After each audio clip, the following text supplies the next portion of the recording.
it going? I'm here for day 153 of Fergal's Tuna Day.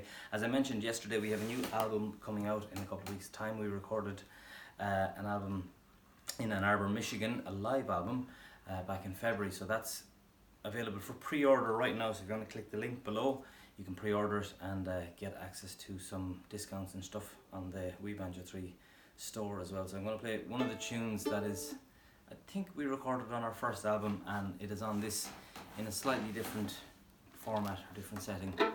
It's called John Brown's.